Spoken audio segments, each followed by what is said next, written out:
సంక్రాంతి పండుగ వచ్చేసింది కదా. ఇంకా పిల్లలు ఇంట్లో ఉంటే ఇంక ఏదో ఒకటి మమ్మీ నాకు ఇది కావాలి అది కావాలి ఆకలేస్తుందని ఏదో ఒకటి ఇంక అంటూనే ఉంటారు కదా. అందుకోసం అయితే మీరైతే ఏ స్పెషల్ చేస్తున్నారు ఇంట్లో? నేనైతే కజ్జికాయలు చేద్దామని ట్రై చేస్తున్నాను.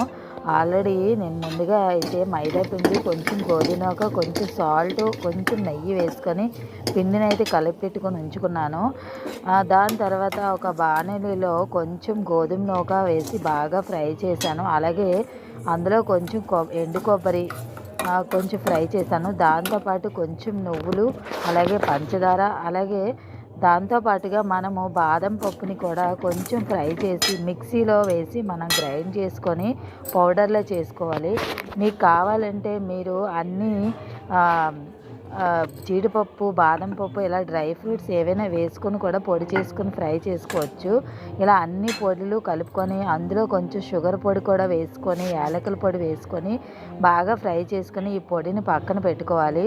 మనం ముందుగా కలిపి పెట్టుకున్న ముద్దని చిన్న చిన్న ఉండలు చేసుకొని చిన్న సైజు పూరీల్లా పల్చగా ఒత్తుకొని మనం ఈ పొడిని అయితే ఇలా మనము కజ్జికాయలు గొట్ట ఉంటుంది కదా, దాంట్లో ఇలా వేసుకొని పొడి వేసుకొని మనం డీప్గా ఇలా గట్టిగా లోపల అయితే చిన్న తడి రాసుకొని మనం ప్రెస్ చేసుకుంటే కజ్జికాయలు అనేవి ఎంత నీట్గా ఇంకా బాగా రెడీ అవుతాయి.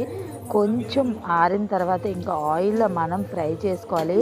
ఈ కజ్జికాయలను అయితే నార్మల్గా కొంచెం లైట్గా సిమ్లో పెట్టుకొని వేయించుకుంటే చాలా క్రిస్పీగా వస్తాయి.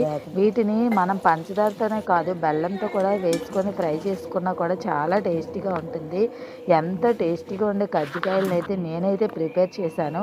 ఇంక ఇలా గోల్డెన్ బ్రౌన్ కలర్లో ఫ్రై చేసుకొని మనం టేస్టీగా వేడి మీదగా తింటే చాలా టేస్టీగా ఉంటుంది.